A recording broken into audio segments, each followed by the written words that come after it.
más que todo, yo urinaria de manera general, esto ya lo han hecho, ¿no? Esta parte está programada igual en el sílabus, hay que mencionarlo de manera general. Recuerden que la parte renal es aquella que la parte renal sobre todo tanto corteza como médula, su función principal pues es la formación de la vida, Entonces tenemos la papila renal con sus cálices menores, ¿sí?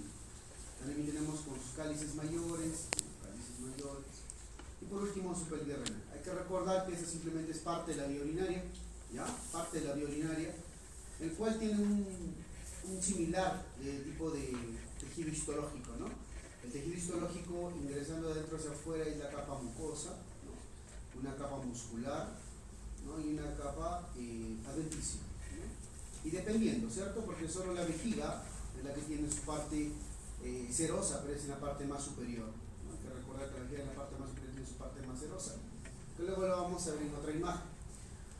Entonces hay que recordar también que va a ir variando, ¿no? Por ejemplo, la mayor cantidad de la parte de la vía urinaria generalmente va a tener dos capas de muscular, ¿sí? Entre ellas van a ser principalmente longitudinales, tanto va a ser externa o interna, ¿no? Y en el caso de la vejiga encuentras una circular media, ¿no? En el caso de la vejiga. No olvidar que el músculo de la vejiga es el detrusor, ¿ya? Eso todo el mundo ya lo conoce. El detrusor, ¿no? Es un músculo liso, ¿no? El cual va a tener sus receptores parasimpáticos, simpáticos, que ya lo hemos ido viendo. Su función principal de la vejiga principalmente es el almacenamiento de la orina y luego posteriormente para su expulsión, ¿no? Hay que recordar, eso es importante. No se olviden realmente, hay una pregunta realmente que dice a partir de los cuántos mililitros se podría iniciar el reflejo de la micción. ¿Cuántos mililitros más o menos se puede iniciar el reflejo de la micción? Más o menos a partir de cuánto? Más o menos de los 150, ¿no? De 100 a 150 mililitros ya o centímetros cúbicos se puede iniciar el reflejo de la micción, ¿no? Y a partir de los 300 a 500 ya se encuentra en plenitud, ¿no? Hay que recordar eso, es de manera general hay que recordarlo, ¿ya? Muy bien, ahora ya continuando a la parte que sí faltaba en la unidad anterior, que era prácticamente la uretra, principalmente la uretra masculina, ¿no? Tenemos que recordar, vamos a ver primero acá las porciones, ¿ya? Dentro de las porciones, dentro por ejemplo, como lo divide por ejemplo el libro de la Carrier, encuentras una porción más que todo a este nivel, y lo voy a acercar, más que todo a este nivel y lo voy a señalar acá. Algunos mencionan que esta porción de acá le llaman una porción intramural, intramuro, le llaman algunos, ¿no? Luego tienes una porción propiamente dicha, una uretra prostática. Luego tienes una porción propiamente dicha, una uretra membranosa. Y luego tienes una porción propiamente dicha, uretra esponjosa, ¿no? O uretra también llamada pues peniana. Hay que recordar que hay una uretra que se llama uretra vulvar, ¿no? La uretra vulvar propiamente dicha nos sirve desde el punto de vista clínico más que desde el punto de vista anatómico. La uretra vulvar es justo donde van a desembocar lo que son las glándulas vulvouretrales, o también llamadas glándulas de Cooper, o también llamadas glándulas de May, ¿no? Algunos más o menos van a referir que va a estar a nivel de uretra esponjosa al inicio, ¿no? Propiamente dicho, porque es propio del varón, obviamente esa uretra. ¿Y por qué es importante? Porque anatómicamente se va a dividir, ¿no? De la uretra vulvar, bueno, específicamente de este nivel, ¿no? De la uretra membranosa hacia adelante, pues le llamamos uretra anterior, y de acá hacia atrás le llamamos uretra posterior. De ahí le vamos a llamar, por ejemplo, las fracturas no realmente, ¿no? Se va a llamar lesiones uretrales anteriores o lesiones uretrales posteriores, ¿no? Dentro de las lesiones uretrales anteriores, dependiendo del tipo de caída, ¿no? Puede ser pues causado por la caída en horcajadas, ¿no? La lesión uretral anterior, ¿no? Ahora, dentro de las lesiones uretrales posteriores, ¿no? Son muchos menos frecuentes. Ahora sí, con respecto a la vejiga, como estábamos diciendo, en el contexto de la vejiga tiene una tasa de lesión con respecto a la parte que está libre de la porción peritoneal, o la parte que está con respecto a la porción peritoneal, la lesión más frecuente de la vejiga principalmente es a nivel de la región posterior al pubis, ¿no? La región que no tiene peritoneo, o sea, donde está predominante la adventicia, es la región donde más normalmente se puede lesionar la vejiga, pero la lesión más grave es, por ejemplo, la lesión que se va a dar a nivel de la vejiga que está cubierta a nivel peritoneal, ¿correcto?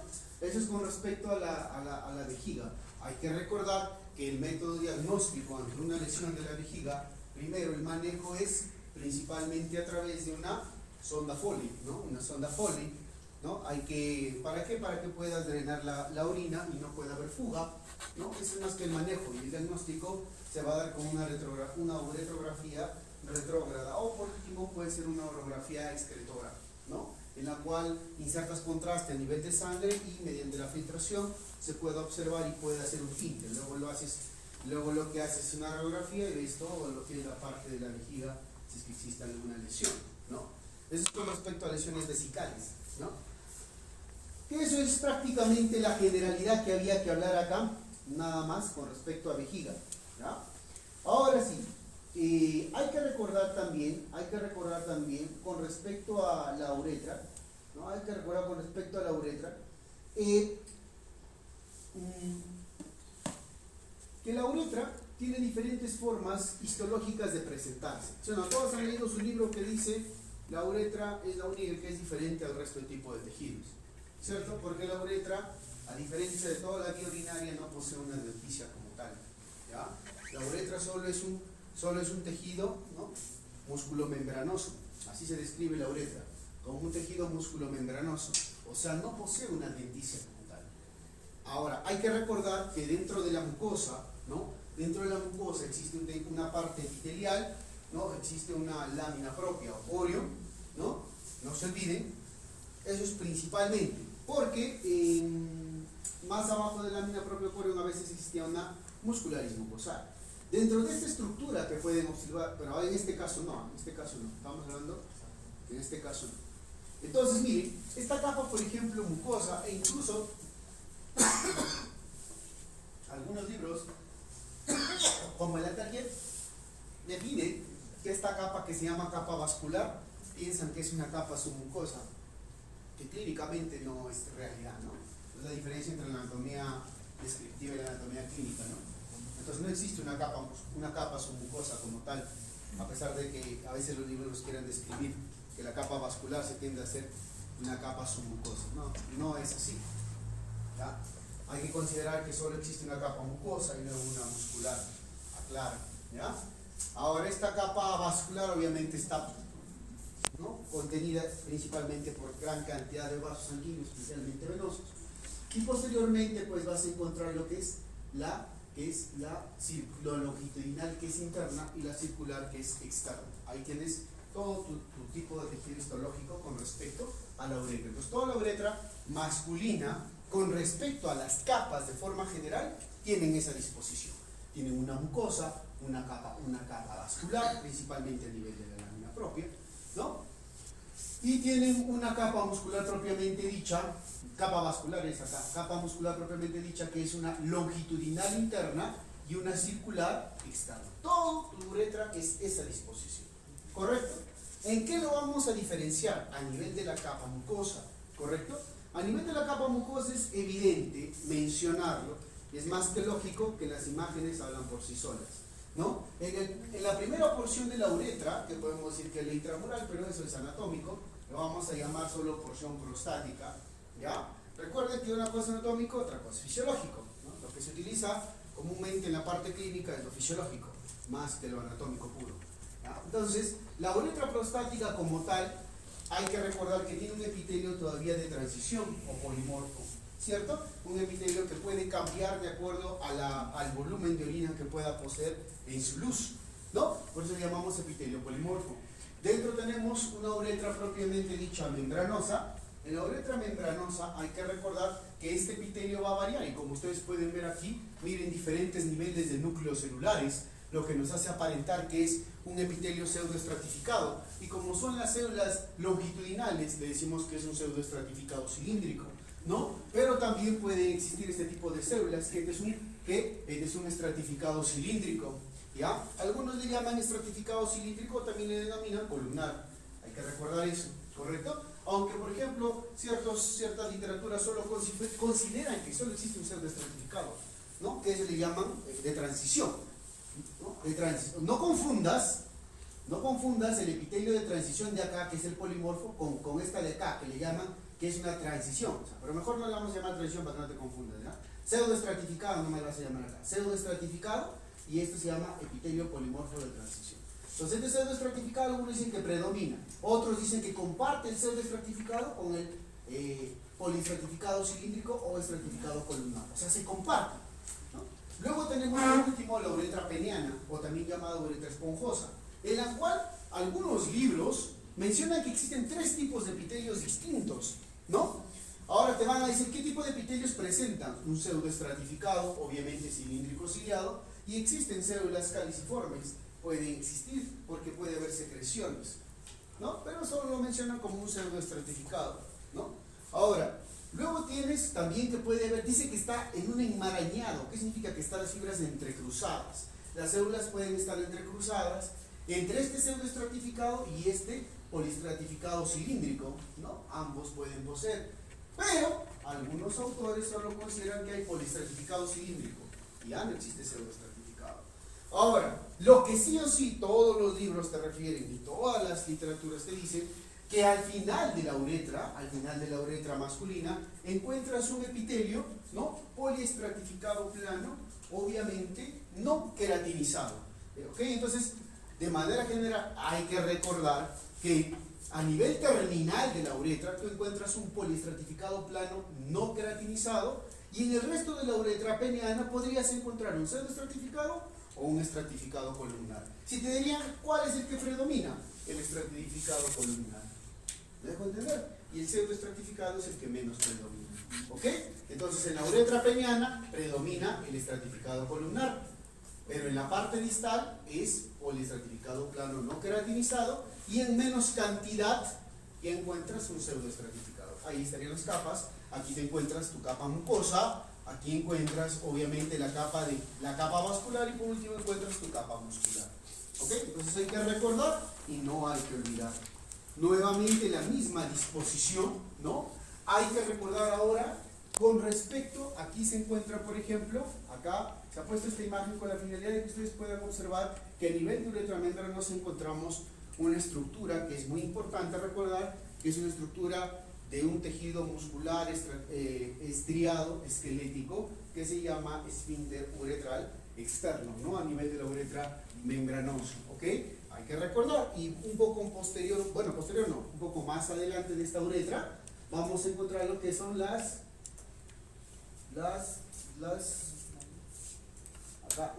donde las embocaduras de las glándulas bulbouretrales o de Leydig, ¿correcto? Ahora sí, hay que recordar acá que posteriormente vas a tener una uretra peniana, ¿correcto? Ahora sí, acá están las diferencias de epitelios, mira. Si tú puedes observar acá tienes un polimorfo, miren, lo podemos acercar para que lo vean cómo lo clasifica el Netter, que es una imagen del Netter.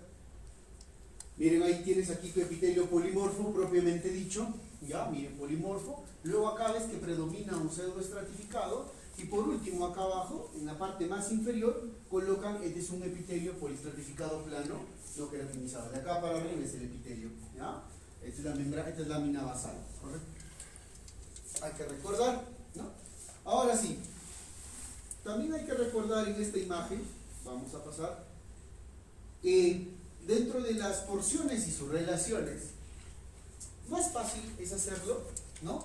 Con respecto, acabo de poner una imagen en 3D más o menos para que se puedan ubicar con respecto a la uretra membranosa. Acá está. Miren, ustedes van a observar acá, les voy a mencionar acá, por ejemplo, las relaciones de la uretra membranosa. A ver acá. Vamos a poner. Miren acá, por ejemplo, acá, esta es la uretra membranosa. A este nivel, aquí encontramos la uretra membranosa. No olvídense lo que está marcando, porque como está distorsionada la imagen. A este nivel es la uretra membranosa. Algunos dicen que anteriormente, ¿no?, se encuentra este ligamento, el de acá, ¿no?, y posteriormente esta fascia muscular, ¿correcto? Entonces, más o menos se ubican a ese nivel como uretra membranosa, posteriormente la raíz, ¿no?, de la parte del pene, vas a encontrar la uretra esponjosa, ¿ya?, a ese nivel. ¿Ya? Muy bien, pero ahora sí, vamos a la uretra propiamente dicha, a la uretra prostática, que es la que nos importa, ¿ya? La uretra prostática, a los costados de la uretra prostática, ¿no?, ¿qué encontramos? O mejor, en la parte más posterior. El músculo es el transverso profundo, el músculo de la parte posterior de la uretra membranosa, el músculo transverso profundo del perineo, y el ligamento anterior es el ligamento transverso del perineo, ¿ya? Para que lo recuerden. Ahora sí, con respecto acá, vamos a acercarlo a esta imagen. En la uretra prostática propiamente dicho, vamos a encontrar en la parte posterior de esta uretra esta estructura que le llamamos colículo seminal. En el colículo seminal, en la parte más central, vas a encontrar un edificio que le vamos a llamar utrículo prostático, ¿no? Y a los dos costados vamos a encontrar lo que son los orificios de los conductos eyaculadores. También en la parte entre la pared lateral y la parte del colículo seminal, o sea, la parte de este colículo y la pared lateral, encuentras aquí varias estructuras u orificios en los cuales se llama, ¿no?, se le llama el seno prostático, donde desembocan los conductillos prostáticos, ¿ya? Entonces, más o menos a este nivel van a desembocar lo que es el líquido prostático, y más o menos a nivel de este, no más o menos, a nivel del orificio eyaculador, van a desembocar lo que es la parte seminal, ¿no?, que lo vamos a ver luego. Ahora sí, continuando, vamos a ver con respecto a la parte irrigadora, la parte que irriga, ¿no? Ahorita le voy a poner la imagen mejor por aquí, para que no haya problemas. A ver, quizás si lo duplico. ¿No? Quizás acá. A ver.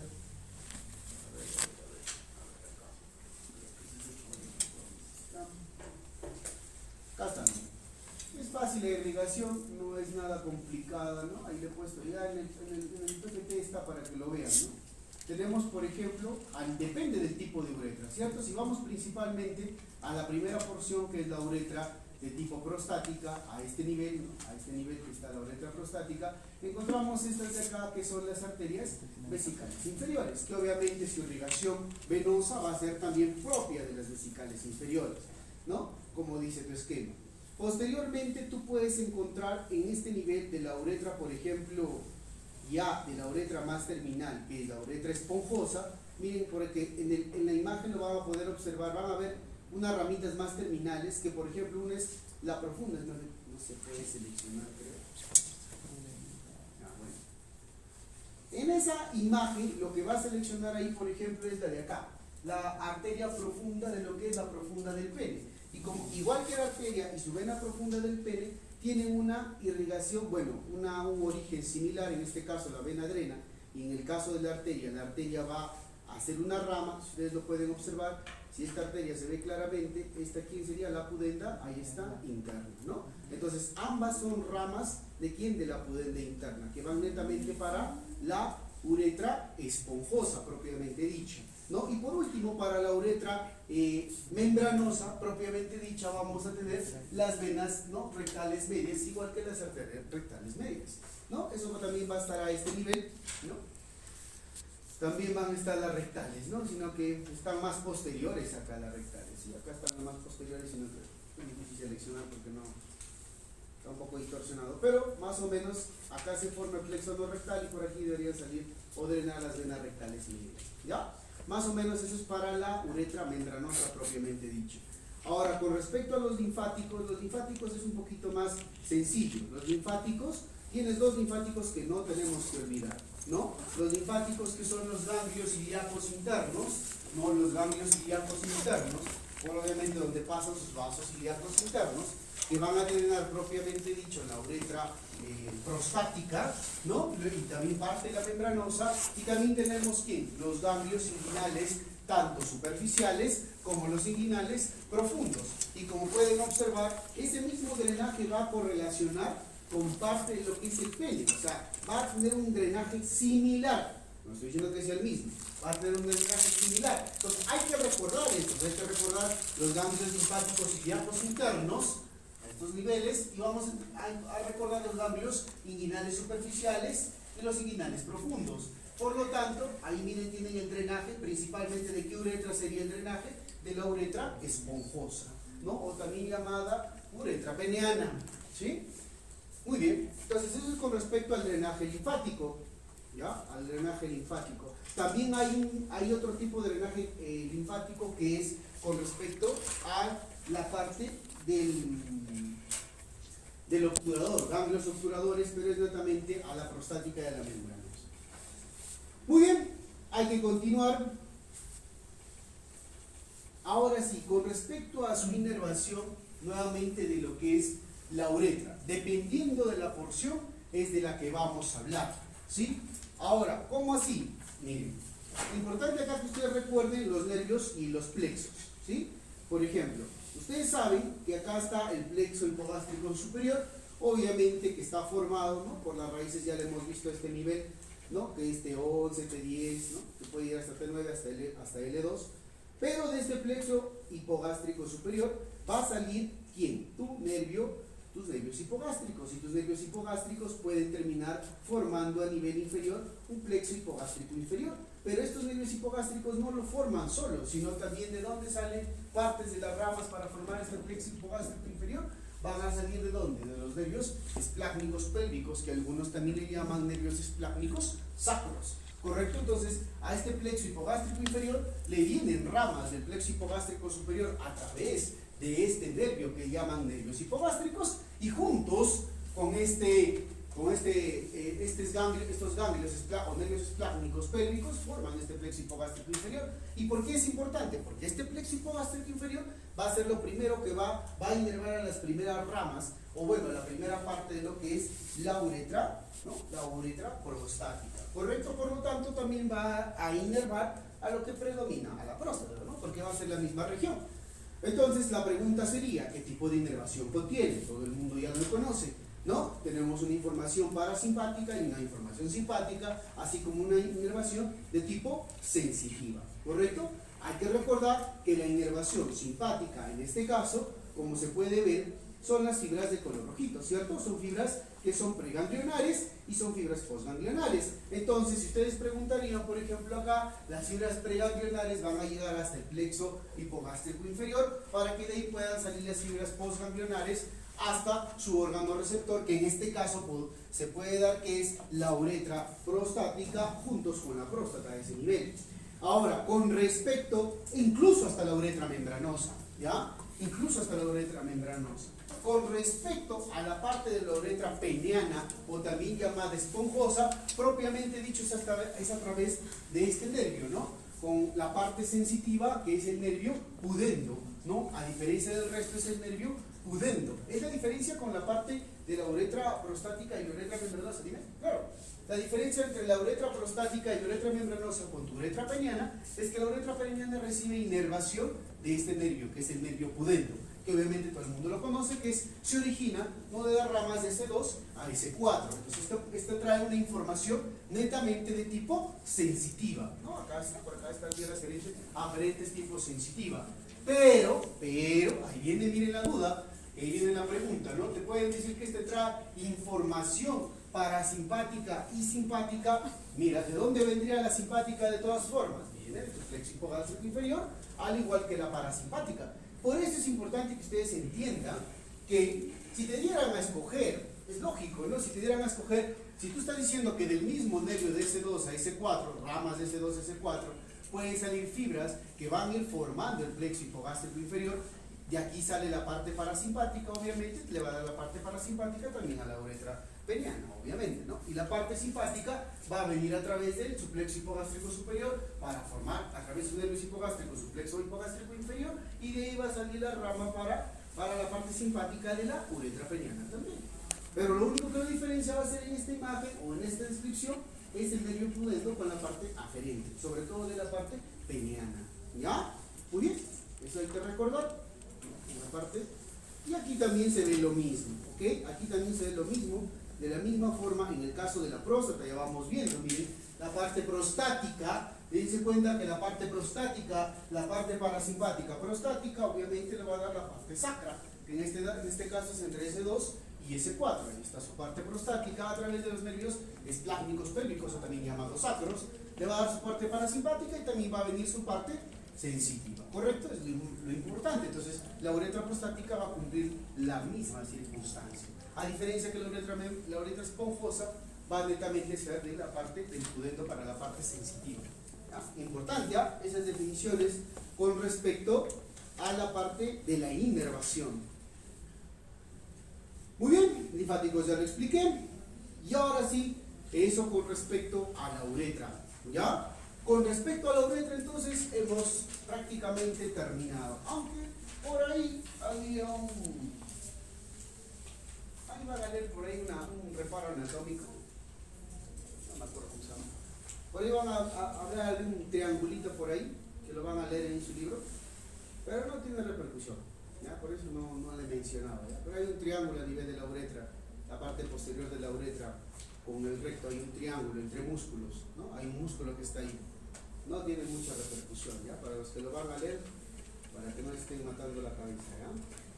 Ahora mira, en la parte del sistema reproductor masculino, hay que recordar que la función principal son básicas. Todo esto es básico, ¿no? Preservar la especie, espermatogénesis, esta es la parte que nos importa con respecto a la parte hormonal. Los andrógenos, obviamente va a fabricar testosterona, pero la testosterona tiene una forma activa, ¿cierto? ¿Cuál es la forma activa de la testosterona? ¿Cuál es la forma activa de la testosterona?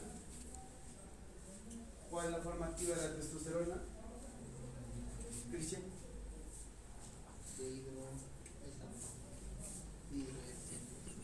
¿Cuál es la forma activa de la testosterona, Mar? ¿Cuál es la forma activa de la testosterona, Ángel? ¿Cuál es la forma activa de la testosterona? Álvaro, ¿cómo estás, Álvaro? Ahí está, pues, es la dihidrotestosterona, ¿no? ¿Y quién lo transforma? ¿Cómo se llama la enzima? Que sí pueden preguntarse. ¿Cuál es la enzima? La 5-alfa reductasa, ¿no? La 5-alfa reductasa, ¿no? ¿Y quién lo transformaría la testosterona en hormona sexual femenina? Que se lo van a ver en femenino, pastillas sexuales femeninas. ¿Quién? ¿Quién? ¿Cuál? Fuerte. No, ¿quién lo transforma la hormona sexual masculina en una hormona sexual femenina? ¿Qué? ¿Cómo se llama? La aromatasa, pues, ¿no? Ahí se llama la aromatización de las hormonas, ¿no? La aromatasa, ¿no? Eso es importante, porque ustedes dirán, las mujeres, ¿cómo producen hormonas sexuales femeninas? A partir de las masculinas, ¿no? ¿Y cómo se transforman? A través de la enzima aromatasa, ¿no? Hay que recordar, eso es la parte funcional importante que hay que recordar, ¿no? Otra cosa que podríamos recordar a este nivel, más que hay que recordar un poquito más adelante, seguro está. Ahí va. ¿Qué vamos a encontrar? Vamos a encontrar la parte principal, que son los testículos, ¿no? Obviamente que es donde se van a producir, son los testículos también llamadas gónadas, donde se producen los espermatozoides, ¿no? Se producen los espermatozoides, se van a dar su primera, ¿no? Maduración, su maduración de los espermatozoides, no la capacitación, ¿cierto? Dan la maduración, luego tienes el pene propiamente dicho, ¿no? Con su cuerpo cavernoso, su cuerpo esponjoso, su vía espermática que lo vamos viendo, y las glándulas anexas. Hay que recordar que las glándulas anexas, así como glándulas anexas a nivel del sistema digestivo, no forman parte de la vía espermática, simplemente ayudan a la formación del líquido seminal, también llamado semen, ¿correcto? Entonces no forman parte de la vía, ¿no? Si ustedes le preguntaran, ¿la próstata forma parte de la vía espermática, sí o no? ¿Cuál es la respuesta? ¿Sí o no? No. Porque la próstata está envolviendo aquí a la uretra. Y de la próstata drena ¿a dónde? A la uretra el líquido. O sea, miren cómo, dice, ¿no? ¿Cómo? Ahí está, pero mira. Mira, justo por eso les explicaba la uretra, pues, no está prestando atención. Mira acá. Por eso esta imagen es importante. Mira, por acá ¿qué dice? Conducto eyaculador. Por ese conducto eyaculador, ¿quién viene? Los espermatozoides, ¿no? ¿Y quién más? El líquido de la vesícula seminal. ¿Y el líquido prostático por dónde viene? Por los conductillos prostáticos, ¿no? Ahora, te hago la pregunta, ¿por la próstata está pasando, pasa por los tejidos de la próstata, o es que un ducto atraviesa la próstata? Es diferente. Y si quieres lo vemos aquí en el 3D, para que te ubiques. Mira, para que te ubiques, ¿no? Para que no lo malinterpretes, ¿no? No te vas a confundir. Y es normal cuando es la primera vez que lo ven. Miren, ahí está. Miren, esto de acá, esto no es un ducto de la próstata, miren. Este es un ducto aparte, ¿lo ven? Es un conducto eyaculador que está atravesando la próstata. No es que el líquido seminal o el semen está, no es que la próstata ha hecho un ducto y está pasando por ahí, no. Este ducto, por acá está pasando el líquido seminal. Por eso es que la próstata no se considera vía espermática, sino la próstata fuera una vía espermática. Y no es una vía espermática. El que es la vía espermática es el conducto eyaculador. Mucho cuidado, la próstata no es una vía espermática. La próstata es una glándula anexa, sino que como todos piensan, como ahí pasa el conducto eyaculador, debe ser una vía. No es una vía. Simplemente es un lugar por donde está atravesando el conducto eyaculador. Más fácil, mejor dicho, yo pongo un tubo que conecte esa ventana y esa puerta. Dentro del tubo pasa semen. El cuarto se llama próstata. Te pregunto, ¿el semen pasa al cuarto o solo va por el tubo? Va por el tubo. Entonces, ¿cuál es el ducto? ¿El tubo o el cuarto? El tubo. El cuarto no es el ducto, el tubo es el tubo. ¿Me dejo entender? Entonces, el cuarto no sería, la próstata no sería una vía espermática. Y eso es una definición que a veces, cuando no lo entendemos muy bien, lo malinterpretamos cuando estamos llevando conceptos básicos, porque es ciencias básicas realmente, ¿ya? Entonces, dentro de las otras glándulas anexas tenemos acá, por ejemplo, que estas son las vesículas seminales, ¿correcto? Entonces, hay que recordar que con cada lugar dan diferentes cosas. El semen se llama semen ya cuando llega a la uretra. Ustedes no pueden decir que el semen sale del testículo. Eso está mal dicho, eso es ilógico. El semen no sale del testículo. Lo que sale del testículo, lo que sale del epidídimo, lo que va por el conducto deferente, son espermatozoides. No es semen. Semen es cuando ya llega a la uretra. ¿Me dejo entender? Pues mucho cuidado con esas definiciones, ¿ah? Acuérdense, tengan cuidado. Bueno. Los testículos. Los testículos comienzan a descender intraútero, comienzan a descender a partir de las 12 semanas. Terminan, obviamente, gestación. Ya terminan a nivel de la bolsa escrotal a partir de las 28 a 33 semanas de gestación. ¿Correcto? Ya deberían descender a la bolsa escrotal. ¿No? Cuando no desciende, obviamente todo el mundo, ¿cómo se llama? Criptorquidia, pues, criptorquidia. ¿No? Ahora sí, vamos a ver. ¿Qué más? ¿Qué más acá? A ver, creo que me he pasado, me parece que no aparece. Antes lo vemos.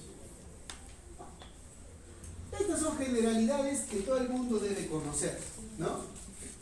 Obviamente los testículos están a nivel de bolsas escrotales, son dos, derivan del mesodermo, ¿no? Esto de acá, de quién está más abajo del otro, puede variar, pero generalmente lo más común es que el izquierdo esté más abajo, ¿ya? Lo que más me importa de acá es que inicialmente, obviamente, fueron intraabdominales y en su periodo final son extraabdominales, ¿correcto?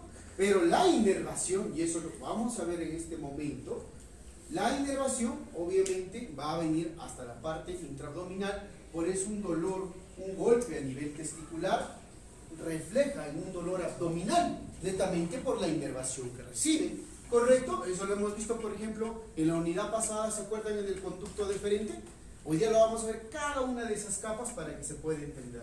Miren, escuchen acá, antes que termine descendiendo el testículo, mira, acá hay una parte que le llamamos gubernáculo, ¿no? O gubernáculo, ¿ya? Le llaman así. Esa es la región donde estaba antes, claro, puedes pasar, ¿no? Antes que descienda el testículo. ¿Correcto? Es fácil, no es complicado. Lo vamos a hacer sencillo. Para esto hay que recordar nuestro ¿qué? Nuestro canal inguinal, por donde va a pasar obviamente varias estructuras, ¿no? Ahora sí, lo voy a acercar a esta imagencita para que se pueda entender.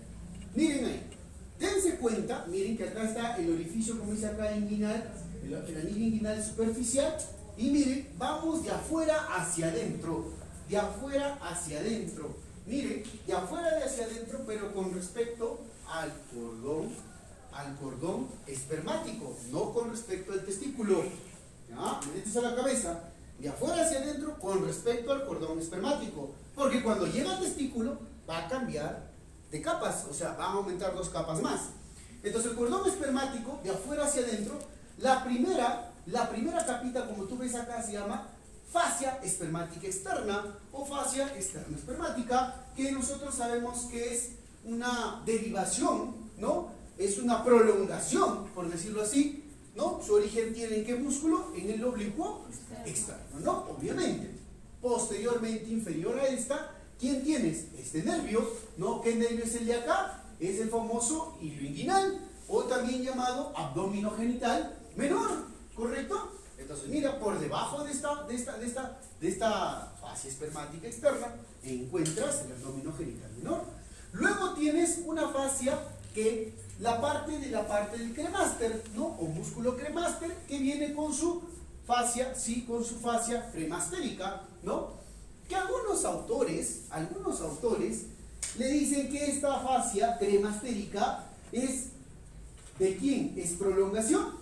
¿Es prolongación de quién? Del músculo oblicuo interno, oblicuo menor, ¿no? Entonces esta fascia cremastérica con su músculo cremaster dicen que es una prolongación de un músculo oblicuo interno. Pero luego viene, miren interesante acá, un nervio que se llama el nervio, pues la parte genital del genito femoral. Y luego viene, obviamente, la parte más interna, que va a ser la fascia espermática interna, que es, algunos mencionan que es una prolongación ¿de qué? ¿Quién está después? Del transverso, ¿no? Del transverso. Muy bien, ahora sí. Pero específicamente de la fascia transversalis, ¿ya? Específicamente de la fascia transversalis, el que se considera, ¿correcto? Muy bien, pues hay que acordarse de esas capitas. Luego la vamos a ver una por una, ¿ya? Aquí la vamos a ver, ya tenemos para pasar. Ahí. Nuevamente ahí está tu cordón espermático. Ustedes pueden observar, miren, la capa más externa, que obviamente es la fascia espermática externa, que hemos dicho que corresponde a prolongación del oblicuo externo.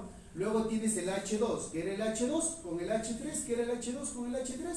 Son las que, las del cremaster, pero ahí está, pero no la fascia cremastérica. Pero miren, si tú lo vas por este bordecito donde está la manito, miren acá, entre ellos dos, aquí está el ilicio, ¿no? ¿Qué nervio es este ahí? Ese es quién, el inguinal, pues no, también abdomino genital menor. Luego después, hemos dicho que tanto la fascia cremastérica como el cremaster son derivados del oblicuo interno. Luego tienes, a este nivel del cremaster encuentras, ¿quiénes? Estos, la G. ¿Qué sería la G? Importante es saber qué sería la G. ¿Qué sería la G, chicos? ¿Son quiénes? ¿Quién? ¿Cuáles son? Los vasos cremastéricos, ¿no? Ahora sí, seguimos acá, a esta F. ¿Qué sería la F? ¿Qué otro nervio hemos dicho? La rama genital de quién. Ahora sí, por último tenemos el H4 que está a este nivel, que sería la fascia espermática interna, que es una prolongación de quién hemos dicho, de la fascia transversalis, que obviamente tiene su ¿qué? Su plexo ¿qué? Venoso pampiniforme, ¿sí? Tiene su, este de acá que se llama ¿qué? Conducto deferente, con sus dos vasos sanguíneos, ¿no? Con su arteria y su vena deferente, que ahí está de la mano. Y también va a tener ¿qué? ¿Qué es lo que va a tener ahí? Su arteria testicular. ¿Por qué no está vena testicular? Porque la vena testicular es un drenaje ¿de quién? Del plexo venoso pampiniforme. Por eso es que ahí no está como vena pues, testicular, ¿no? Luego también tenemos lo que es los nervios testiculares propiamente dichos, ¿ya? Dentro de esta fase, ¿correcto? Ahora sí, lo mismo. Dime. ¿Y de dónde vienen los nervios testiculares? Mira, algunos refieren que los nervios testiculares, ¿no? Al igual que, por ejemplo, pueden ser una de las ramas genitales, ¿no? A una de las ramas genitales, ¿no? puede proceder de una de las ramas genitales como tal, del hilo inguinal, ¿no? O también puede ser de quién, del génito femoral, ¿ya? Uno de ellos no hay problema, se puede considerar, ¿ya? Sigamos. Ahora sí, con respecto al testículo. Con respecto al testículo, le vamos a agregar más capitas. Van a ser todas las mismas, pero vamos a agregar aquí. ¿Se acuerdan que nos hemos quedado hasta acá? Miren, miren. Primero el testículo tienes el de acá. Esto que se llama, que es la piel rugosa, ¿cierto? La piel rugosa. Ahora, tú tienes acá lo que es, obviamente, ¿quién? Tu darto, ¿cierto? Tu darto, ¿cierto? Ahora sí, este dartos, ¿no? La fascia dartos, ¿no? ¿Qué hace el dartos? ¿Qué hace? ¿Qué hace? Pensar qué hace el dartos. ¿Dime? La fascia dartos también se llama fascia superficial del pene y del escroto. Ya. Sí, claro, ¿para qué serviría? ¿Para qué? Temperatura. Correcto, pues, ¿no? Este regula la temperatura, ¿no? Nos va a ayudar parte, ¿para qué? Para la regulación de la temperatura. Porque ustedes saben que los testículos tienen que estar en unos grados de 2 a 3 grados Celsius diferente a la del cuerpo. Si los testículos tienen la misma temperatura que el cuerpo, los espermatozoides no podrían sobrevivir y te podrían dejar estéril, ¿no? De manera fisiológica y general, hablando, ¿no? Ahora sí, continúas con la del cremaster. Del cremaster es muy importante esta capa, a que nunca lo olviden. No se olviden que la de acá era ¿de quién? Del oblicuo ¿qué? Mayor, el oblicuo menor, oblicuo interno. ¿Y por qué es el cremaster? De ahí viene el famoso ¿qué? Reflejo cremastérico. ¿Y para qué sirve el reflejo cremastérico? ¿Cómo es el reflejo cremastérico? ¿Qué estimulabas? La parte interna de quién? Del muslo, ¿no? Y debería tener un ascenso, ¿no? El testículo, ¿no? Es el reflejo cremastérico. Es muy importante cuando haces diagnósticos diferenciales con torsión testicular y orcoepididimitis, ¿no? Eso lo vamos a ver, no, yo no lo voy a ver, pero vamos a ver con el doctor que lo van a hacer, esa parte de la parte patológica, ¿ya? Pero hay que acordarse, Luego tienes el otro signo que se llama el signo de Prehn, no confundir el signo de Prehn con el reflejo cremastérico, ¿ya? El reflejo cremastérico es que tú estimulas la cara interna del muslo y obviamente pues va a ascender. El signo de Prehn es elevar para que calme el dolor, o sea, tú lo elevas con tus manos, el testículo, para que calme el dolor, por si acaso, ¿eh? Es muy diferente al reflejo cremastérico, no es lo mismo, ¿ya? Luego de que tú tienes tu cremaster, tienes obviamente tu fase interna espermática, y luego tienes tu túnica vaginal. La túnica vaginal es un rezago que de tipo peritoneal, ¿cierto? Es un rezago tipo peritoneal. Por eso, así como el peritoneo, tiene una capa parietal y una capa visceral, ¿cierto? Obviamente sí, mira, y tiene un espacio. ¿Por qué? Porque ahí se puede dar, ¿no? ¿Qué se puede dar ahí? Hay una patología que se puede dar cuando se acumula líquido por aumento de fuga. ¿Cómo se llama? Hidrocele, pues, ¿no? Ahí es el hidrocele, ¿cierto? Porque el varicocele es aquel que se da por una alteración a nivel del plexo venoso pampiniforme. Es muy diferente, no hay que olvidar, no confundas varicocele con hidrocele. Ya, el hidrocele es aquel que se puede dar a nivel de este espacio, ¿no?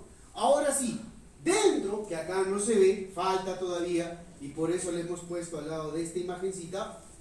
¿Dónde está? Ahí está. También vamos a encontrar una túnica albuginea que, como puedes ver, se va a continuar con el pene. Una túnica albuginea, como puedes ver, que va a ir con la parte cavernosa y puede ir con la parte esponjosa, pero que tiene que ver con un nivel testicular, y lo vamos a ver acá. Nuevamente acá tienes tu túnica albuginea. La túnica albuginea va a hacer que se divida aproximadamente, ¿no? El testículo se va a tabicar. La túnica albuginea es aquel tejido conectivo que se encarga de tabicar el testículo. Lo va a tabicar y lo va a dividir en lobulillos testiculares, ¿no? Lobulillos testiculares, no hay que olvidar, ¿ya? Ahora, cada lobulillo testicular que tú puedes observar ahí, cada lobulillo testicular puede tener un aproximadamente de ¿qué? de 3 a 4 túbulos seminíferos, ¿no? De 3 a 4 túbulos seminíferos, en donde obviamente se van a tener que formar los espermatozoides, que lo vamos a ir viendo de forma general, ¿ok? Así, hasta ahí, creo que está recontra sencillo y todos lo están entendiendo, ¿ya? Si hay dudas, me la dicen. Dentro del punto de vista histológico, el testículo tiene una parte estromal y una parte parenquimatosa. Cada vez que te digan estroma, es la parte de ¿qué? La parte no funcional. En todo tejido en tu cuerpo, todo tejido tiene una parte estromática, o sea, tiene un estroma. Y el estroma es el tejido no funcional, es el tejido estructural o de relleno, ¿ok? Por ejemplo, en este caso, va a ser ¿quién? La cubierta, obviamente, va a ser un tejido conectivo, pero también ¿quién está? La túnica longínea, ¿no? La túnica vascular, ¿no? Ahí esos son netamente de relleno porque ellos no cumplen una función específica del testículo, a diferencia del parénquima, que el parénquima simplemente sí va a cumplir una función, donde se encuentran los lobulillos y los túbulos seminíferos, ¿ya? Eso no es nada complicado, ¿no? Muy bien, lo mismo, que eso lo podemos ver después. Ahora sí, al hacer un corte testicular, ¿no? Hacer un corte del testículo, bueno, específicamente, a ver, para que se ubiquen ya, cuando abrimos, ¿no? Nos vamos a un túbulo seminífero, abrimos un túbulo seminífero, obviamente un túbulo tiene una luz, y la luz sería esta forma, ¿me dejo entender? Entonces, entre los túbulos seminíferos, mira, acá por fuera de un túbulo seminífero, encuentras la parte, ¿no? Intersticial, ¿no? Estromática, ¿no? La parte intersticial estromática, donde van a estar los vasos sanguíneos, obviamente porque es un tejido conectivo, y aquí vas a encontrar las famosas células de Leydig, ¿no? Entonces, histológicamente hablando, las células de Leydig no se encuentran dentro de un túbulo seminífero, se encuentran dentro del testículo, pero se encuentran en el intersticio, ¿no? Del testículo, no dentro del túbulo seminífero. Las células de Leydig también se llaman células intersticiales. A este nivel va a actuar la ICSH, que es la hormona estimulante de células intersticiales, o también comúnmente llamada gonadotrofina B, o también comúnmente llamada LH, ¿no? Hormona luteinizante. Ahora sí, estas células de Leydig, por estímulo de estas hormonas, ¿no? Que se liberan a nivel de adenohipófisis, ¿no? Se va a generar, va a producir lo que es testosterona, pero es una testosterona no activa. A esta testosterona la tienen que activar a través de una enzima que es la 5-alfa reductasa, formando testosterona libre que activa como tal, que se llama la dihidrotestosterona. ¿Ok? Muy bien. Posteriormente, dentro del túbulo seminífero tiene varias células germinativas, pero antes de hablar, miren, acá en el túbulo seminífero tienes un corte, mira, si tú lo ves, hay unas líneas punteadas. ¿Por qué creen que hay unas líneas punteadas? Hay unas líneas punteadas, ¿por qué? Porque a nivel del túbulo seminífero tú puedes dividir entre una capa luminal y una capa basal. Muy importante esto, ¿por qué? Porque la capa basal es la capa que propiamente dicho tiene contacto con la parte vascular, ¿sí? La capa basal todavía puede tener contacto con la capa vascular. Sin embargo, la célula que va a tener contacto directamente con la capa vascular, que por ejemplo ahí no está totalmente bien dibujada, que es la célula de ¿qué? De Sertoli. Este es el núcleo, ¿ah? No piensen que la célula es cistito. Este es el núcleo de la célula. La célula es más grande, ¿ya? Por si acaso, no vayan a pensar que la célula es cistito, la célula es más grande. Este es el núcleo de la célula, ¿ya? Ahora sí, esta célula de Sertoli es muy importante. ¿Por qué? Porque esta célula de Sertoli principalmente va a servir, de manera general, ya cuando lo vean, lo van a ver en función con la edad, van a ver que la célula de Sertoli te da lo que es la nutrición, barrera. ¿Por qué? Porque obviamente también va a formar la famosa barrera hematotesticular, aunque algunos autores dicen que no existe la barrera hematotesticular como tal. ¿Por qué? Porque como dicen que la capa más basal podría existir espermatogonias que tengan contacto con la parte vascular, dicen que la célula de Sertoli no serviría para nada en ese aspecto, ¿no? Pero de manera común y general sí le consideran, ¿no? Y para efectos de pregunta de salud o ENAM consideran todavía que las células de Sertoli pueden formar la barrera hematotesticular, ¿no? Pero esa es nuestra función principal. Puede ser, pero también nos ayuda ¿para qué? Para que los espermatogonias puedan liberarse cuando van a tender a madurar, y al momento que van a ir madurando, van a ir madurando gracias a que esta célula de Sertoli les brinda sostén y nutrición. Y ahora, otra cosa importante, como estas células de Sertoli tienen contacto con, bueno, están a nivel de la capa basal y tienen contacto con la producción de testosterona, o sea, pueden percibir qué es lo que van a generar, inhibina, y la inhibina funciona como una hormona, como retroalimentación negativa, con la finalidad de que se deje de producir esta ICSH, ¿no? Entonces hay que recordar, la célula de Sertoli tiene múltiples funciones, ¿no? ¿Dime? Y, o sea, ahí las espermatogonias están dentro, o sea, en el citoplasma de las células de Sertoli, o solamente las células de Sertoli los cubren con su... Mira, depende, mira, eso lo vamos a ir a claro. Normalmente deberían estar, es como que, no es que, sí, teóricamente debería estar dentro del citoplasma para que luego las libere, teóricamente hablando, pero en los libros solo mencionan que gracias a las células de Sertoli se liberan las espermatogonias, o sea, no lo especifican, pero teóricamente hablando, histológicamente hablando, podría referirse así, ¿no? Pero sí dicen que teóricamente, no teóricamente, dicen los libros que sirven para la liberación, o para la maduración, primero maduración y liberación, ¿no? Y a eso tiene su nombre, eso se llama, ¿no? ¿Eso cómo se llama? Dime. Yo he leído que la célula de Sertoli era como que una célula que en su parte ya a la luz lo tenía enganchado tipo, de esta forma como unos ganchos, y ya en la espermiación se libera. Se liberaba, ¿no? Sí, es que así también, o sea, por eso digo, los libros refieren más que todo, lo refieren así, sirven para la liberación de los espermatozoides, ¿no? Propiamente dichos, ¿no? Sí lo dicen así, pero literalmente que diga que esté en su citoplasma como tal, no lo especifica, ¿no? Pero fisiológicamente hablando sirve para que se puedan liberar los espermatozoides. O sea, histológicamente hablando aún no se podría definir bien, pero podría considerarse, ¿ya? Ahora sí, ¿cómo funcionan fisiológicamente hablando? Desde la luz hacia arriba, ¿no? Muy bien, como dijo su compañero, en la espermiación, como estamos ahí en la salida del espermatozoide de la célula Sertoli, tenemos en el vestíbulo de la espermatogénesis, iniciada principalmente por la FSH y terminada principalmente por la LH. Esto es muy fácil, ¿no? Esto lo vamos a ver acá. Miren, esta parte es la que importa. ¿Dónde está? Ahí. Esta parte es la que importa, ¿no? Hay una célula primordial, ¿no? La célula primordial, mira, acá hay varias definiciones que hay que aprender. La célula primordial es la que primero va a entrar en mitosis, ¿no? Juntos, bueno, la célula primordial da origen a la espermatogonia tipo A.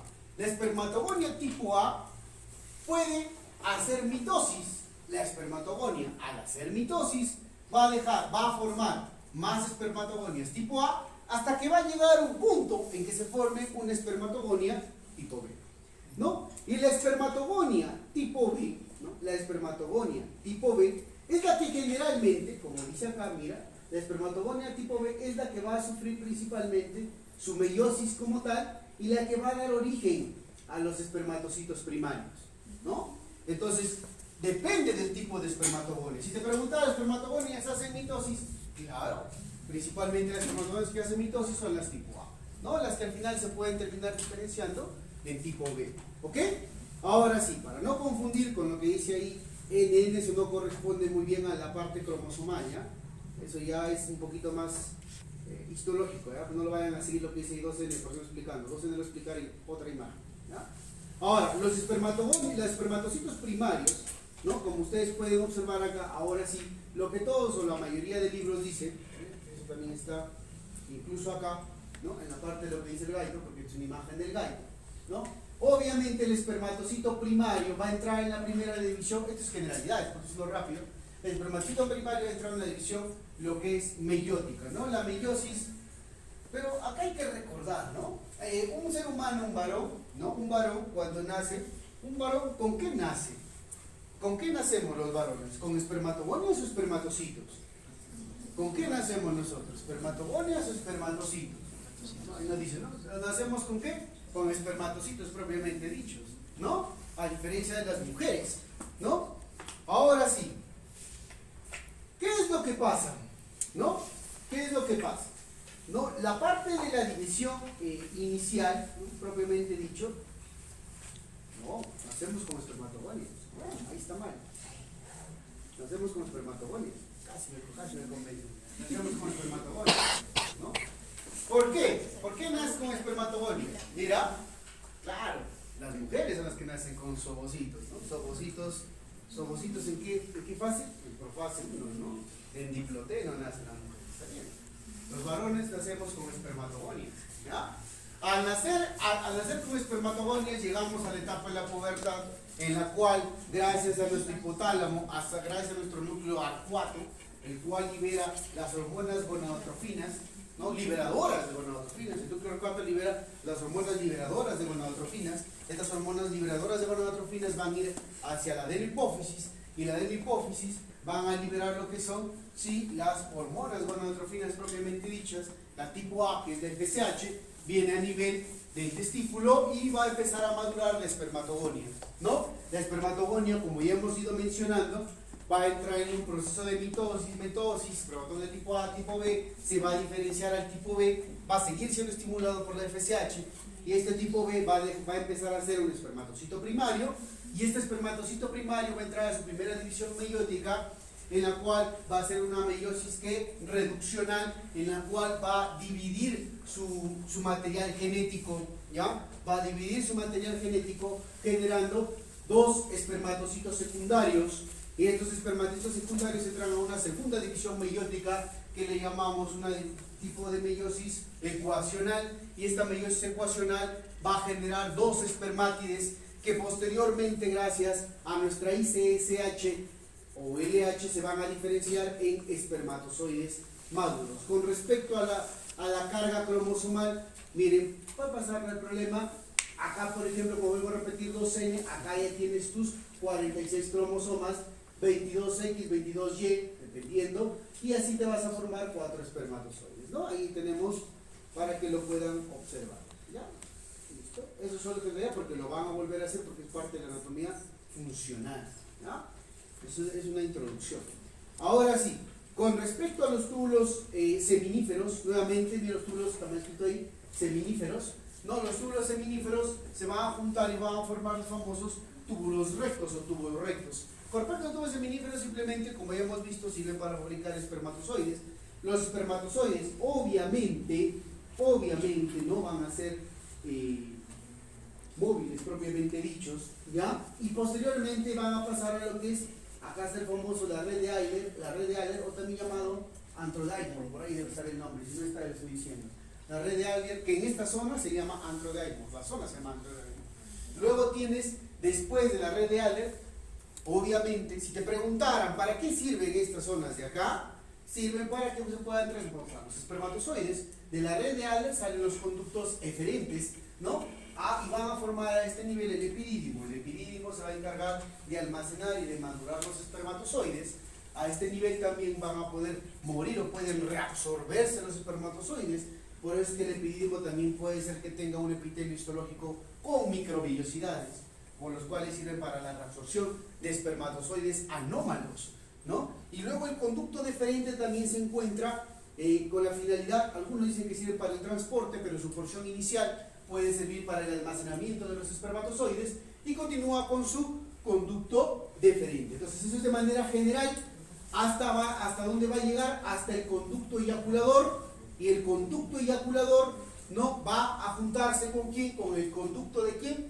El conducto eyaculador va a llegar juntos con quién, con el conducto de la vesícula seminal, va a culminar en la uretra prostática. Me olvidé decirle, ¿no? El folículo también se llama verum montanum, ¿no? Ese verum montanum funciona como un sitio de regulación, que durante la erección puede aportar, o funcionalmente sirve para bloquear el canal urinario, y para la micción bloquea lo que es la parte seminal, ¿no? Por eso cuando uno micciona no necesariamente va a botar semen, ¿no? Obviamente, si no pasará al mismo tiempo, ¿ok? Muy bien, ahí están sus epitelios de todos, que lo pueden leer luego, obviamente, ya, por si acaso lo pueden ir leyendo después. Miren, el conducto deferente tiende a ser un pseudoestratificado, eso ya lo pueden ir leyendo luego. Entonces, los testículos de manera general tienen funciones netamente que son mixtas, obviamente entre las endocrinas, principalmente hormonas derivadas de la testosterona, ¿no? Ahí tienen todas sus variantes, juntos con la inhibina, y la exocrina principalmente la formar de espermatozoides. ¿Ya? Esos son los testículos no maduran espermatozoides. Quítate esa idea de la cabeza, los testículos no maduran espermatozoides, solo forman espermatozoides. ¿Ya?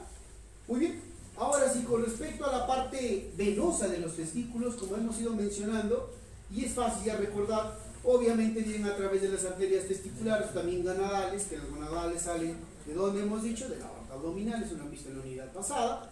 El plexo venoso pampiniforme, que obviamente, miren, importante acá lo que sí, siempre hay que contar esto, ¿no? El plexo venoso pampiniforme, en el caso de la vena testicular, va a drenar cuando es en el lado izquierdo, aquí, ¿no? En la vena renal izquierda, hemos dicho, ¿cierto? Y en la vena renal izquierda es importante, ¿por qué? Porque generalmente es el lado en donde más se van a formar los famosos varicoceles, ¿no? Por un aumento de la presión hidrostática, hay fuga de líquidos y te genera un varicocele. También no hay que olvidar que también, ¿por qué hay un riesgo? Porque a veces también hacen derivaciones esplenorenales para hipertensiones portales, lo que va a aumentar el flujo de la vena renal, por lo tanto va a disminuir el flujo de la vena testicular y también te puede dar varicocele. Una complicación de una derivación esplenorenal, también llamada cirugía de Warren, podría darte un varicocele testicular secundario, ¿no? Ahora, con respecto a los linfáticos, tenemos los linfáticos de tipo lumbares, ¿no? Donde también van a drenar los preaórticos, ¿no? Y como dicen, esta parte de acá, para el otro lado, es la parte del escroto como tal, ¿ya? Prácticamente va a ser lo mismo. Con respecto a la inervación, y como les he mencionado hace un momento, miren, hay un plexo testicular propiamente dicho del T10, que viene desde la parte superior, y también puede venir del plexo aórtico abdominal. Como estaba mencionando su compañero, miren, la rama genitofemoral, su rama genital, puede ir a inervar la parte sensorial, ¿no? De la túnica vaginal de los testículos, ¿correcto? No se olviden, ahí está la parte que su compañero estaba mencionando, por eso dije que podía ser una rama genital. ¿Ya? Muy bien, continuamos con la parte peniana, que es la parte que ahora estamos viendo, ¿no? Ahora sí, propiamente dicho el pene está conformado por dos cuerpos cavernosos y un cuerpo esponjoso, ¿no? En el caso del cuerpo cavernoso, el cuerpo esponjoso va a tener a nivel de esta estructura se llama cruz del pene, pero más arriba, con respecto a los de acá, los costados le llamamos pilares, ¿ya? Los famosos pilares del pene, hay que recordar. ¿Ya? Ahora sí, importante saber que también hay una estructura anatómica que es una dilatación del pene, del cuerpo esponjoso, que le llamamos, sí, el glande, ¿no? La cabeza del pene se llama glande, la parte más terminal del cuerpo esponjoso, ¿no? Hay que recordar que hay músculos a este nivel, creo que le he puesto acá la imagen. Acá hay músculos, hay dos músculos que hay que recordar acá, ¿no? Si ustedes se dan cuenta, acá debería estar la parte de la raíz del pene, ¿no? Y acá hay dos musculitos. Uno es el bulbo esponjoso, que también su otro nombre se llama bulbo cavernoso, que significa lo mismo, y tienes un isquio cavernoso, ¿no? Fisiológicamente hablando. Ahora sí, ambos, miren, el que nos sirve, por ejemplo, bueno, el bulbo cavernoso propiamente dicho es inervado por el nervio pudendo, y como se ve acá, mira, es importante, mira, el bulbo cavernoso está asociado principalmente a la raíz, mira, a la parte de la raíz del pene, a esta parte de aquí, y si tú te das cuenta, a este nivel está la uretra, ¿no? La uretra esponjosa. Entonces el bulbo cavernoso, bulbo esponjoso, que está a este nivel, en esta imagencita de acá, ¿qué es lo que va a hacer este bulbo cavernoso, bulbo esponjoso? Lo que va a hacer, va a ayudar a poder eliminar residuos de orina, ¿no? Por ejemplo, cuando nosotros hacemos la contracción para eliminar lo que falta de orina, ¿no? Y también durante ¿qué? Durante la eyaculación, ¿no? También nos sirve para expulsar el semen durante la eyaculación, nuestro musculito que se llama bulbo esponjoso o bulbo cavernoso, no hay que olvidar, principalmente inervado por el nervio pudendo, ¿sí? Por las ramas S2, S4, no se olviden, ¿ya? Eyaculación, ahí se asocia a quién, ahí luego lo van a ver cuando vean la parte funcional, se asocia principalmente con quién, la eyaculación, con el simpático, ¿no? Porque el parasimpático se asocia con la erección, ¿correcto? Ahora sí, el isquio cavernoso, como tú puedes observar, son más laterales, y como hemos visto acá, mira dónde está, acá este isquio cavernoso es más lateral, y el bulbo esponjoso se ve claramente que está rodeando a lo que es la uretra, por eso ayuda a la eliminación de la orina y también del semen. El isquio cavernoso está más lateral, por eso nos sirve para soportar aquí a los pilares. No, que eso eran los pilares, eran las partes de los cuerpos cavernosos laterales, que algunos le dicen a la parte un poquito más superior, porque en la parte más superior le llaman la cruz del pene. ¿Ok? Entonces hay que recordar, porque a veces algunos le denominan de otra forma. ¿Ya? ¿Qué más? ¿Qué más? ¿Qué más? ¿Qué más? Ok. Ya. Miren. Va a averiguar. No van a averiguar, les voy a decir. Faltó hablar acá. Más arriba, acá está uretra. Uretra. Acá en la uretra me faltó mencionar que hay una fascia, ¿no? Que se llama la fascia prostato recto prostático vesical, no, recto prostático vesicular, de la vesícula seminal, ¿ya? O también se llaman dedendum biliars, ¿ya? Eso es el que si más o menos semeja, ¿ya? El que semeja a lo que es al fondo de saco de Douglas de la mujer, semeja, ¿ya? Algunos libros no lo consideran como que es un semejante, pero desde el punto de vista de preguntas, va a considerar, ¿ya? El fondo de saco recto prostático, incluso algunos le ponen porque también está la vesículo recto prostático, es similar, o dedendum biliars, es similar, así se escribe, voy a escribirlo acá, ¿ya? Escribe así. ¿Qué pasó? Tranquilo, chicos, ¿eh?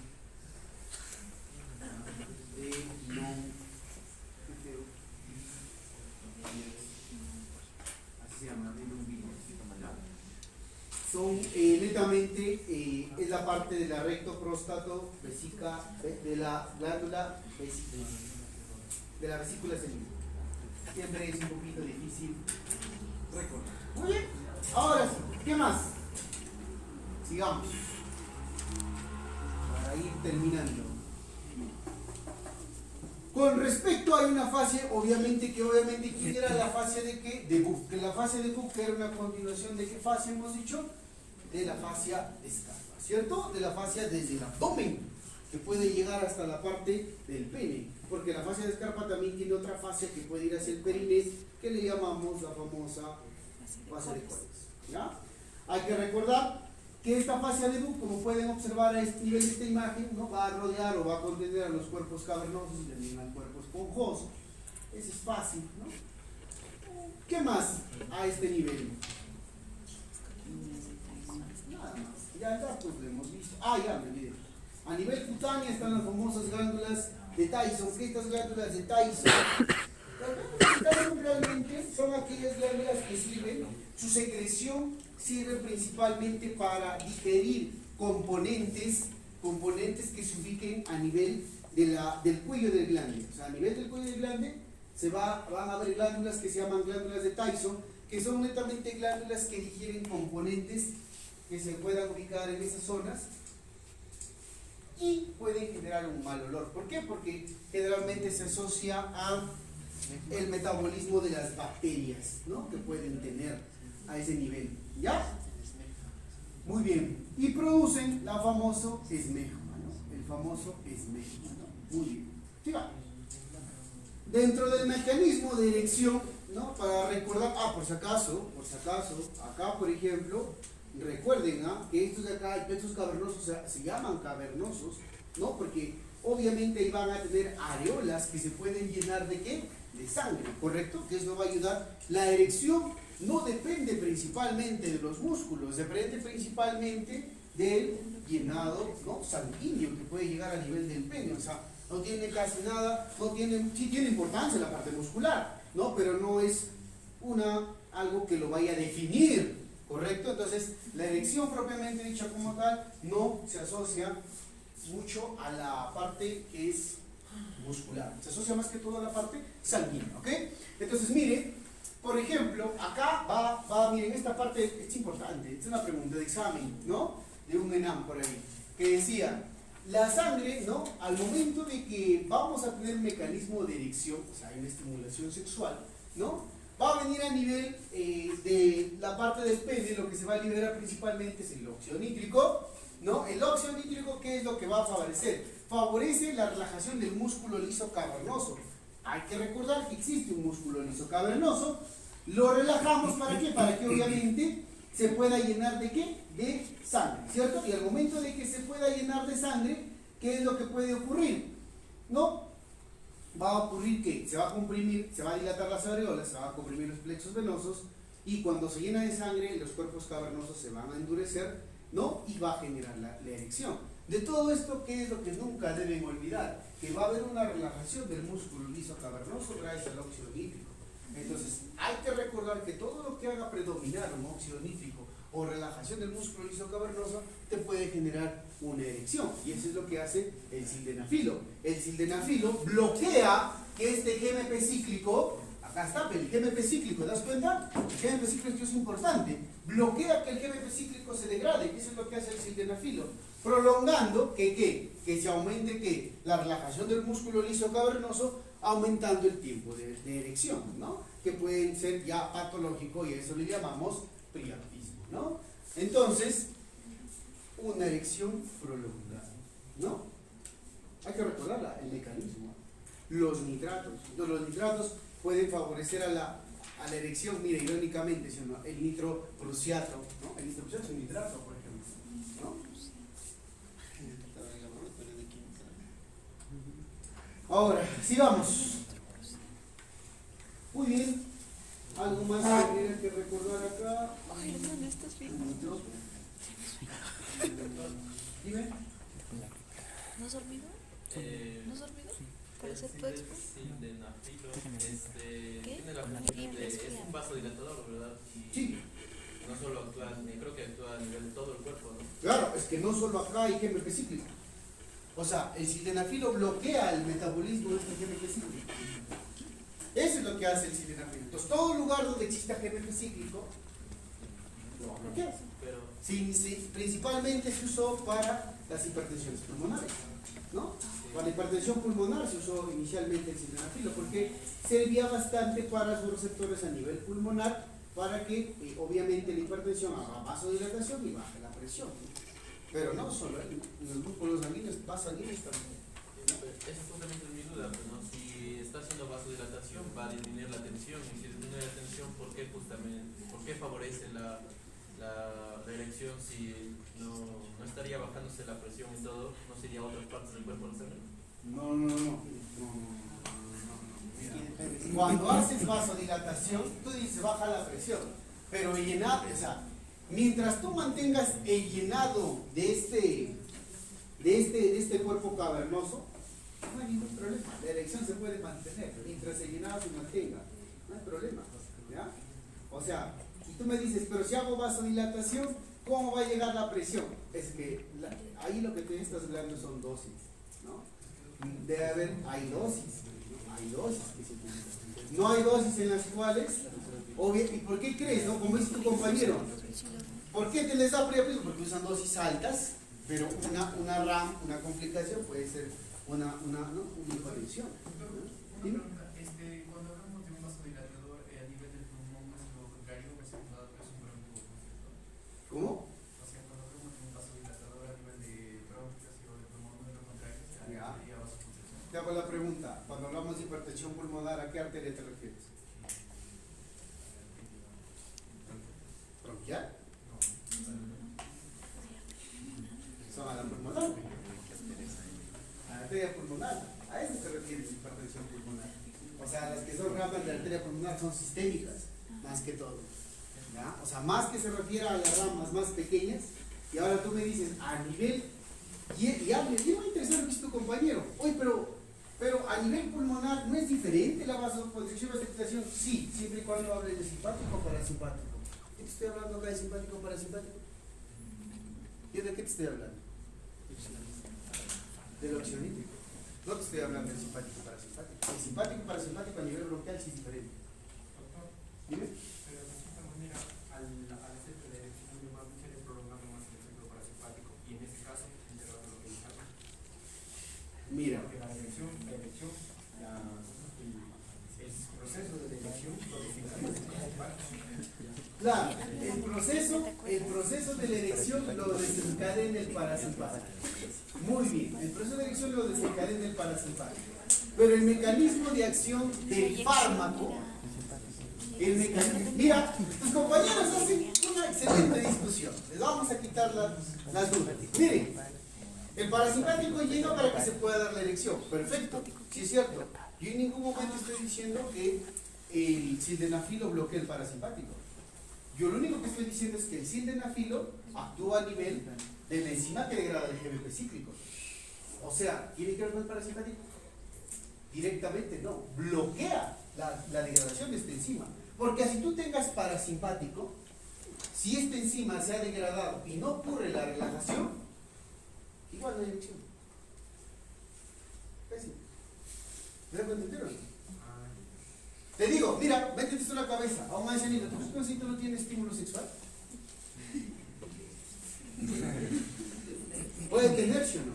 Pero tiene disfunción sexual eréctil. No es que su parasimpático no funcione, sino no tendría funciones intestinales. Tiene una disfunción. Entre ellas es por este mecanismo. Por eso es que a los viejitos, si tú le das el sildenafilo, funciona eso. Cuéntame. Es que el sildenafilo no actúa como un parasimpático como tal. No es un parasimpático mimético, sino en una taquicardia te doy sildenafilo y te hago trabajar los decálices. Entonces, en los viejitos, ¿qué es lo que, cuál es el problema? ¿La degradación del óxido nítrico o de qué? O sea, ¿qué más Está funcionando. Está preocupado por su Está triste. Es una buena idea, ya ves. Eso ya lo van a ver en disfunción eréctil, ¿ya? La circunstancia, es cierto, mira.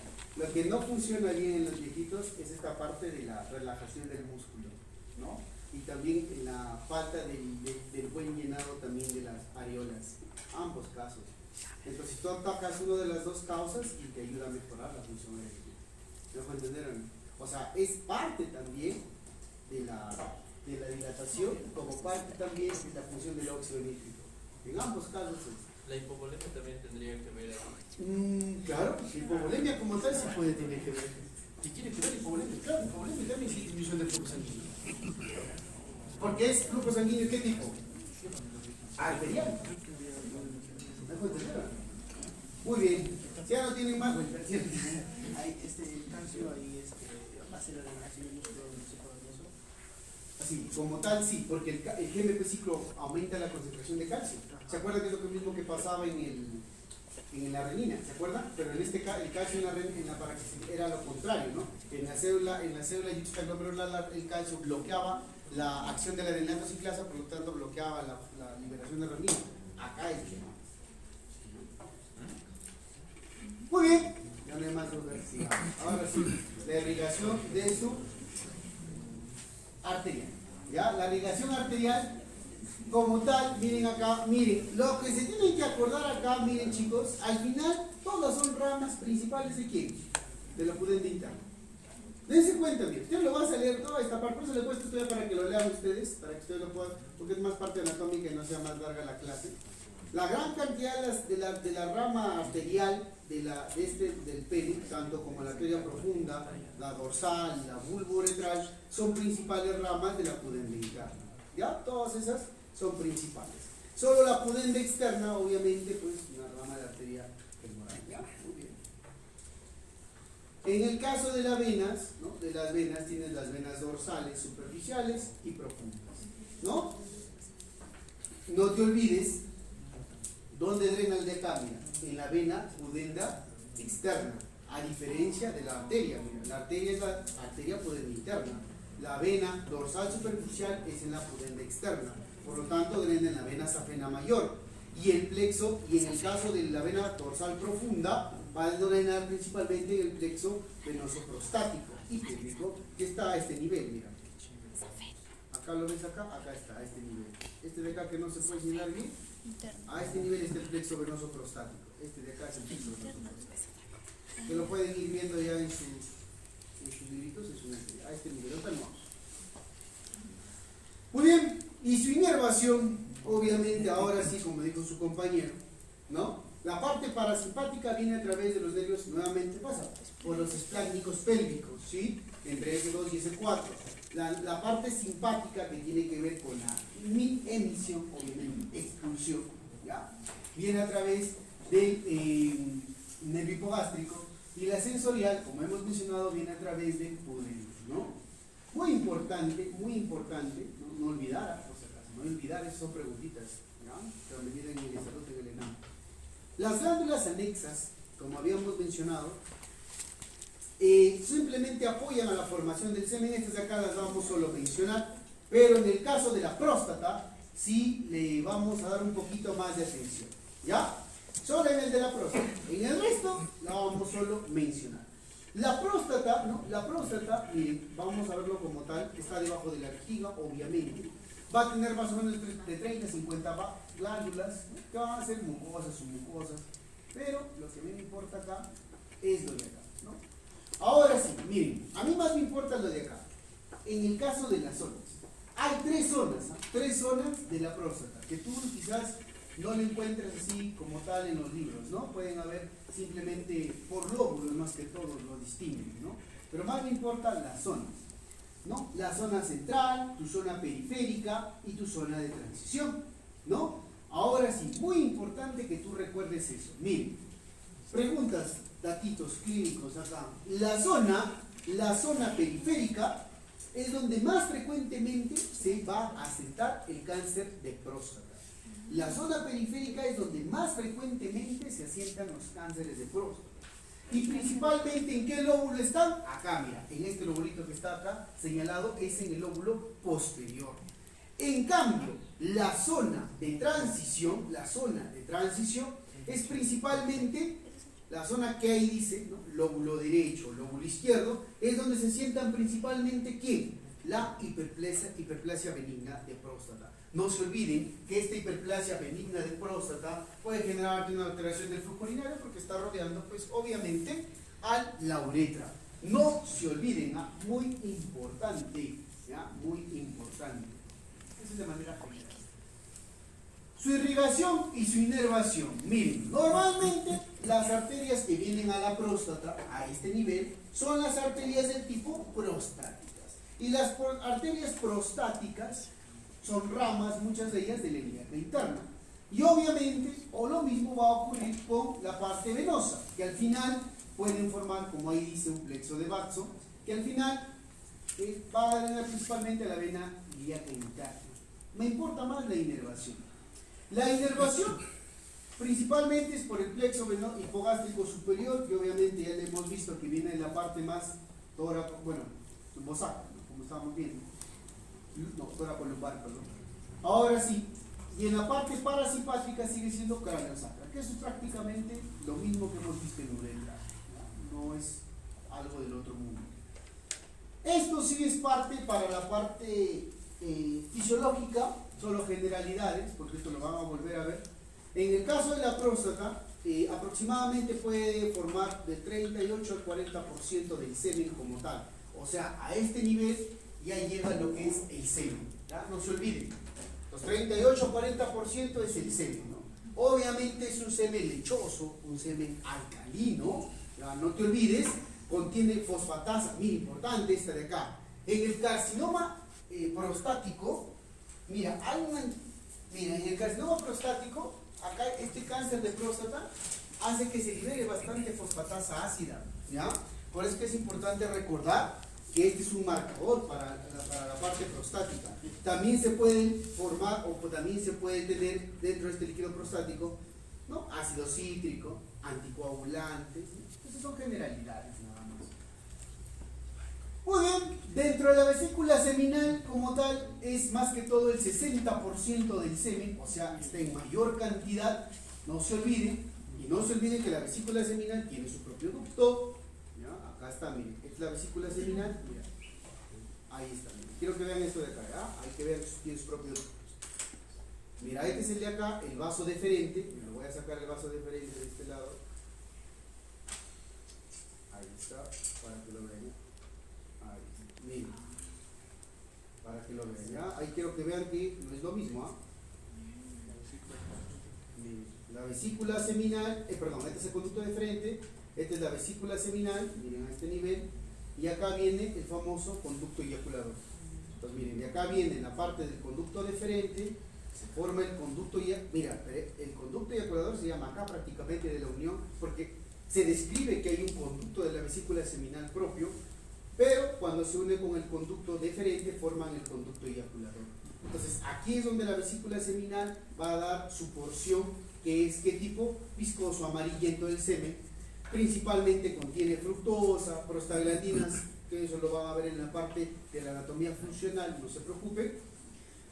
Y obviamente ya saben que no se almacena espermatozoides, ¿no? Lo único que almacena espermatozoides y los maduros es el epidídimo. Luego tienes por último las válvulas bulboretrales o MERI, simplemente su función, simplemente su tejido es de tipo mucoso glandular, principalmente su función es secretar sustancias que lubriquen la uretra, y obviamente es el líquido preseminal, ¿cierto? El líquido preseminal, algunos lo llaman, ¿cierto? Pero no, escuchen, no es el líquido que normalmente contiene la uretra, y ahí venían unas imágenes que quería avisarle, unas lagunas, ¿no? Con unas glándulas de Litrea, porque creo que estaba, ahí acaba, y al final vemos patologías generalidades. Pero acá en uretra me olvidaba de mencionarles estas de acá, ¿no? Miren acá, ¿lo ven estos de acá? Estas cositas que están acá, acá miren. ¿Lo ven ahí? ¿No? Miren, estas glándulitas de acá, las principales de acá que se llaman glándulas de Litrea, ¿no? Mantienen, ¿cómo se llama? Principalmente mantienen a la uretra, la mantienen lubricada también, ¿no? Independientemente de las glándulas bulbouretrales de MERI o de Cooper. Las de Cooper se asocian más que todo, ¿no? al aspecto que es el líquido preseminal, y estas simplemente mantienen a la uretra. Estas de acá, las de Litrea, que principalmente están en la fosa navicular, anatómicamente hablando, en la parte terminal de la uretra. A nivel de glande está la fosa navicular, donde encontramos principalmente las glándulas de Litrea, que sirven para lubricar, mantener lubricada la parte de la uretra, ¿no? Ahí es principalmente donde las podemos tener, ¿ya? Muy bien, muy bien. Ahora, para terminar, vamos a terminar con esta última parte, ¿no? Ahí está nuevamente, miren, el varicocele primordialmente, que es prácticamente las varices del plexo venoso pampiniforme. La fimosis, ¿qué pasa la fimosis? Allá, y la membrana que recubre el pene se le llama prepucio, ¿ya? No se olviden, prepucio. Y normalmente, pues, cuando no logra cuando el prepucio, escúchenme, obstruye el orificio uretral, le llamamos fimosis, ¿no? Y acá, como tú lo ves, la parafimosis cuando no lo obstruye, pero sí en parte pues puede generarle una lesión, como se puede observar ahí. Nuevamente acá tenemos el hidrocele, que lo habíamos dicho que era parte de qué túnica habíamos dicho, una túnica visceral y una túnica parietal, ¿cierto? De la túnica vaginal. Luego tenemos las hipospadias, las epispadias, que son diferentes diferentes lugares de inserción, o bueno, de lugar donde van a desembocar la uretra, ¿no? Por si acaso. Muy bien, y terminamos con la parte del semen, ¿no? Que eso también lo van a volver a revisar. Tiene su líquido de la vesícula seminal, que es más o menos cercano al 60%, de la parte del líquido prostático cercano al 40%, pero igual no olviden que ahí hay espermatozoides, ¿ya? No olviden que hay espermatozoides, ¿ya? Hay 150 más o menos millones por mililitro de semen, y de ahí ya lo sacan sus porcentajes. Eso lo van a volver a ver, ¿ya? Y con eso hemos terminado todo lo que es el aparato reproductor masculino. Muchas gracias.